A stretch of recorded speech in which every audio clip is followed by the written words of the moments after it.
पीले दांत वाली बहू। रंजना कभी ब्रश नहीं करती थी। उसे कितनी बार उसके माँ बाप ने डांटा, लेकिन उसका कोई असर उस पर होता ही नहीं था, जिस कारण से उसके दांत पीले पीले हो जाते हैं। शादी के बाद अरे बहू, वैसे तो तुझ में कोई कमी नहीं है, पर तेरे दांत इतने पीले कैसे हैं बेटा? कैसे मतलब? कोई सर्जरी थोड़ी ना कराइए। वो तो क्या नाम, मैं ब्रश नहीं करती थी तो पीले हो गए। अब क्या करूं? आप कहें तो लाल करवा लूं या फिर काले? यार ये क्या है, क्यों माँ से लड़ रही हो? लड़ रही हूँ? अरे मैं लड़ रही हूँ या ये बोल रही है कि दांत पीले हैं, पीले। अरे तपस्या थोड़ी ना की है इन्हें पीले करने के लिए। बकायदा ब्रश नहीं किया है 20 साल तक, तब जाकर। छी, कैसी बात कर रही हो? ये उस वक्त तो पीले नहीं थे जब हम लोग तुम्हें देखने आए थे। अरे तब साफ करवा लिया होगा डेंटिस्ट के पास जाकर। अब देखो कैसे पीले पीले लग रहे हैं। रंजना सास की तरफ गुस्से से देखती है। फिर शुरू हो गई पीले पीले पीले। अरे पीले तो तब भी थे जब मेरे हाथ का रसगुल्ला उड़ा उड़ा कर खा रही थी और बोल रही थी, लड़की नहीं गुणों का खजाना दे रहे भाई साहब आप। खैर, अब वो लोग करते भी तो क्या करते, पीले दांत वाली बहू पल्ले पड़ी थी तो झेलना तो था ही। एक दिन कीर्तन में रंजना गाना गा रही थी। अरे कमला बहन, माँ का द्वार है, यहाँ तो सब शुद्ध होकर आते हैं, फिर अपनी बहू को ब्रश भी नहीं करवाती तुम।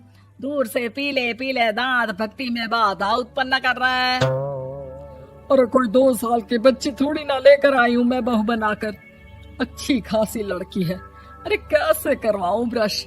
ये तो उसे खुद करना चाहिए ना। अब माँ बाप तो इसके जैसे तैसे निपटा दिए, ये नहीं सोचा कि सास कैसे संभालेगी। सास बहू को लेकर घर आ जाती है, लेकिन सोच लेती है कि अब इसे लेकर कहीं नहीं जाएगी। अगले रोज बहू कहती है, अरे क्या हो गया, मंदिर नहीं जाना क्या? कीर्तन का वक्त हो रहा है।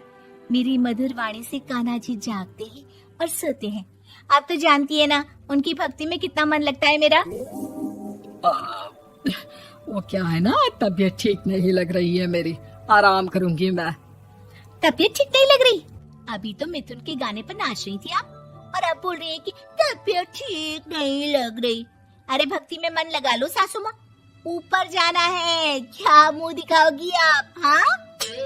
सास को बहू की बात पर गुस्सा आ जाता है। मैं क्या मुंह दिखाऊंगी, इसकी चिंता तो ना कर, समझी? अपने मुंह की चिंता कर, जो ये पीले पीले दांत लेकर हर जगह पहुंच जाती है। पता है लोग कितना मजाक बनाते हैं। ना जी ना, मैं नहीं जाना कहीं तेरे साथ। तो ये बात है, कोई ना, मत जाओ, मैं अपने कमरे में ही बैठकर भक्ति कर लूंगी। ऊपर वाला दांत थोड़ी ना देखता है, मन देखता है, भावना देखता है। और अरे बस बस, तू सब कुछ दिखा, बस ये सफेद चमकदार दांत ना दिखाना किसी को, है? जा यहाँ से। बहू को सास की बात का कोई फर्क नहीं पड़ता, वो तो जैसी थी वैसी ही रह जाती है। सुबह नहाकर किचन में खाना बनाना, फिर खाना खाना, कीर्तन भजन करना और सो जाना। एक दिन, माँ जी मैं सहेली के घर जा रही हूँ, शाम को लेट आऊंगी। हाँ हाँ तो जाना, मैंने कौन सा तेरी आरती करनी है घर पर बैठकर। रंजना सहेली के घर जाती है, जहाँ वो पार्टी में जाने की तैयारी कर रही होती है। अरे शिखा, कहाँ जाने की तैयारी कर रही है? मैं गलत वक्त पर आ गई क्या? अरे नहीं यार, उल्टा सही वक्त पर आ गया। मैंने ये साड़ी और ज्वेलरी निकाली है यार, शाम को इनके ऑफिस की एक पार्टी में जाना है। बताना कैसा लग रहा है ये सब? नहीं यार, इस ड्रेस के साथ तो वो वाली ज्वेलरी अच्छी लगेगी। हाँ हाँ सही बोल रही है, मैंने ध्यान ही नहीं दिया। वैसे तो हमेशा से मस्त फैशन सेंस रखती है। तो बड़ा जाती होगी ना पति के साथ पार्टी में। रंजना कुछ नहीं बोलती, बस सोचती है कि यार काश ये बात सही हो जाती, पर मैं क्यों नहीं जाती पार्टी में? क्या इन लोगों की कोई पार्टी होती नहीं होगी? रंजना घर आती है और रात में पति से सवाल करती है, एक बात बताइए, आप मुझे किसी पार्टी में क्यों नहीं ले जाते? क्या आपकी यहाँ ऑफिस में पार्टी नहीं होती? पति बेचारा क्या कहता कि दांत पीले हैं तुम्हारे इसलिए। अरे कोई पार्टी होती नहीं हम लोगों के ऑफिस में, तो कहाँ से लेकर जाऊं? और मार्केट, मॉल, कहीं वीकेंड घूमना, कहीं तो। अरे यार, सारे हफ्ते में एक छुट्टी मिलती है, तो सोचता हूँ कि आराम ही कर लूं। क्यों? रंजना मन मार के रह जाती है।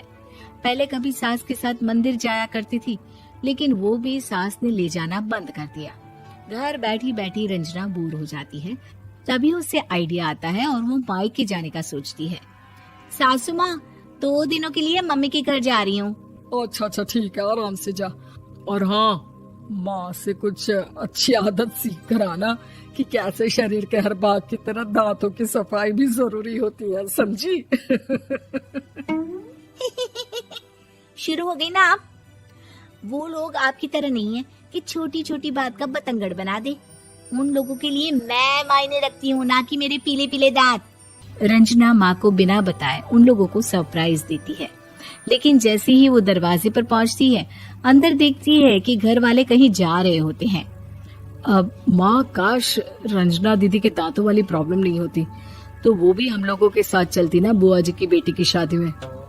हाँ बेटा, लेकिन अब उसे कौन समझाए कि उसको उसके पीले दांत नहीं दिखते, लेकिन उसके आसपास के लोगों को कितना एम्बैरेसिंग फील कराते हैं।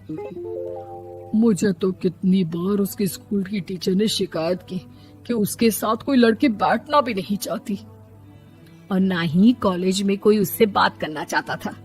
लेकिन पता नहीं क्यों उसे ये बात समझ में ही नहीं आती। कोई कमी नहीं है उस लड़की में, बस यही कि दांत पीले हैं। वो तो भला हो जीजा जी और उनकी माँ का, जो दीदी को जैसी है वैसे ही रखा हुआ है। रंजना को अपने घर वालों की बात सुनकर बहुत दुख होता है। वो सोचती है कि वो क्या करे, लेकिन फिर वो सीधा डेंटिस्ट के पास जाती है, अपने दांत चमकाती है और कसम खाती है कि वो रोज ब्रश करेगी। अरे क्या हो गया? तुम तो 2 दिनों के लिए गई थी ना, पर कोई ना, अच्छा है, चलो आ गई तो। रंजना सास के सामने आकर खड़ी हो जाती है और पूरी स्माइल करती है, उसके चमकदार दांतों को दिखाती हुई। हैं? चले मंदिर। माँ, मुझे माफ कर दीजिए, मैंने आप लोगों को बहुत एम्बैरेसिंग फील करवाया। मैं आज से रोज ब्रश करूंगी।